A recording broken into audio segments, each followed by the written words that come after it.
Welcome to Uma Shiva kitchen. இன்றைக்கி ஒரு dosa recipe தான் பார்க்க போகிறோம். ராகி கார தோசை தாங்க நம்ம பார்க்க போகிறோம். வாங்க வீடியோக்குள்ளே போகலாம். அதுக்கு ஒரு மிக்ஸி ஜாரில் ஒரு 3 காஞ்ச மிளகாய், ஒரு தக்காளி, 2 வெங்காயம் எடுத்திருக்கேன். ஸோ எல்லாத்தையுமே அப்படியே பச்சையாகவே வந்துட்டு நம்ம அரைச்சிக்கலாம். பூண்டு வந்துட்டு ஒரு 4 பல் பூண்டு போட்டுக்கோங்க. எல்லாத்தையும் நல்லா அரைச்சி தனியாக வச்சுக்கோங்க. அப்புறம் ராகி மாவு வந்துட்டு நான் ஒரு 2 ஸ்கூப் போட்டிருக்கேன். 2லேருந்து 3 ஸ்கூப் போட்டிருக்கேன். ஸோ அதை வந்துட்டு தண்ணியில் ஃபஸ்ட்டு வந்துட்டு கலந்து விட்டுக்கோங்க. ரொம்ப தண்ணி ஆக்கிடக்கூடாது, கொஞ்சம் ஓரளவுக்கு திக்னஸாகவே கலந்துக்கோங்க. இது வந்து ஆக்சுவலி நம்ம இன்ஸ்டண்ட்டாக செய்கிற ராகி கார தோசை தாங்க. இன்ஸ்டண்ட்டாகவே செய்யலாம். இதை மாதிரி பவுடர் பண்ணி வச்சுக்கிட்டிங்கன்னா இட்லி மாவு வீட்டில் இருந்ததுன்னா ஸோ அதில் வந்துட்டு நீங்கள் கலந்துக்கலாம். இப்போ வந்து இதில் வந்து நான் 4லேருந்து 5 கரண்டி வந்து மாவு ஊற்றிக்கிறேன். இன்ஸ்டண்ட்டாகவே பண்ணுறது தான் இது. ஸோ இதை நல்லா மிக்ஸ் பண்ணி வச்சுக்கோங்க. ஒவ்வொருத்தவங்க வந்து ராகி ஊற வச்சு செய்வாங்க. ஸோ அது மாதிரியும் பண்ணலாம். இது இன்ஸ்டண்ட்டாக பண்ணுறது தான் இது. ஸோ இதை மாதிரியே நம்ம கலந்து, நம்ம ராகி மாவு வந்துட்டு புளிக்க வைக்க வேண்டியதில்லை.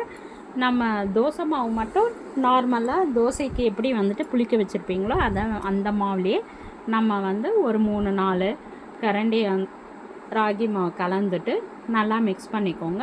இப்போ பாருங்கள், அரைச்சி வச்சுருக்கிற இந்த பேஸ்ட்டை போட்டுட்டு இந்த மசாலாவை வந்துட்டு கலந்துக்கோங்க. நல்லா கலந்துட்டு உப்பு தேவையான அளவு உப்பு போட்டு நல்லா கலந்து விட்டுக்கோங்க. உங்களுக்கு காரம் ஜாஸ்தியாக வேணும்னாக்கா இன்னும் கூட ஆட் பண்ணிக்கலாம். நான் காரம் கொஞ்சம் கம்மியாக தான் நான் ஆட் பண்ணியிருக்கேன். ஸோ இப்போ வந்துட்டு நீங்கள் தோசை வந்துட்டு மெலிசாவோ இல்லைனாக்கா குண்டாவோ திக்னஸாக கூட நீங்கள் ஊற்றிக்கலாம். அது உங்களோட இஷ்டம் தான். நான் வந்து நார்மலான சைஸில் தான் நான் ஊற்ற போகிறேன். ஸோ நல்லா மாவை போட்டுட்டு பாருங்கள், நல்லா நம்ம வந்துட்டு மெலிசாக ஊற்றும்போது சூப்பரான நம்மளுடைய ராகி கார தோசை வந்துட்டு ரெடி ஆகிடும். போட்டுட்டு நீங்கள் எண்ணெய் ஊற்றிக்கோங்க. இது ஹை ஃப்ளேமில் லோ ஃப்ளேமில் மாற்றி மாற்றி வச்சு பண்ணுங்கள். இல்லைனாக்கா நம்மளுக்கு அந்த ராகி வந்துட்டு ரொம்ப வேகாது. ஸோ ஃபஸ்ட்டு வந்துட்டு ஹை ஃப்ளேமில் வச்சு பண்ணிவிடுங்க. அப்போ தான் வந்து நம்மளுக்கு நல்லா கிறிஸ்பாகவும் இருக்கும், எல்லாமே ஃபுல்லாகவே வெந்துடும். இது மாதிரி திருப்பி போடும்போதும் நீங்கள் வந்துட்டு சம்டைம்ஸ் வேகும், சம்டைம்ஸ் வேகாது. ஸோ அதனால் லோ ஃப்ளேமு ஹை ஃப்ளேம் மாற்றி மாற்றி பண்ணிக்கோங்க. இப்போ பாருங்கள், நம்மளுடைய தோசை வந்துட்டு ரெடி ஆகிட்டுருக்கு. சட்டுன்னு ஒரு ஹெல்த்தியான தோசை செய்யணுன்னா இதை மாதிரி செய்யுங்க. இட்லி மாவு வீட்டில் இருந்தாலே எப்போவுமே தோசை இட்லின்ட்டு செய்யாத இதை மாதிரி டிஃப்ரெண்ட்டாக செஞ்சிங்கனாக்கா இதுக்கு ஒரு சட்னி, தேங்காய் சட்னி இல்லை கார சட்னி கூட வச்சு சாப்பிட்லாம், சாம்பாரோ வச்சு சாப்பிட்லாம். ஆல்ரெடி நம்மளுக்கு தோசையில் வந்துட்டு காரம் இருக்கும், ப்ளஸ் சாம்பார் ஊற்றி சாப்பிடும்போது அல்டிமேட்டாக இருக்கும் டேஸ்ட்டு. இல்லைனாக்கா தேங்காய் சட்னி கூட வச்சு நீங்கள் சாப்பிட்லாம்.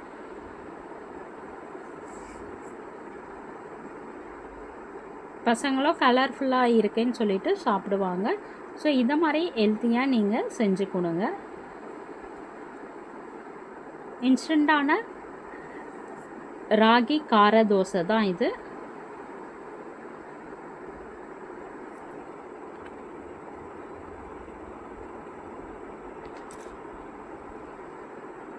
இது வந்துட்டு ஆனால் வேகிறதுக்கு நம்மளுக்கு கொஞ்சம் நேரம் டைம் எடுக்கும். ஸோ நம்ம வந்துட்டு கொஞ்சம் நேரம் இருந்து தான் பண்ணணும். இல்லைனாக்கா அது வேகிறது கஷ்டம்.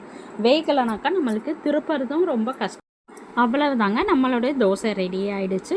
இந்த வீடியோ பிடிச்சிருந்ததுன்னா லைக் பண்ணுங்கள், ஷேர் பண்ணுங்கள், சப்ஸ்கிரைப் பண்ணிக்கோங்க.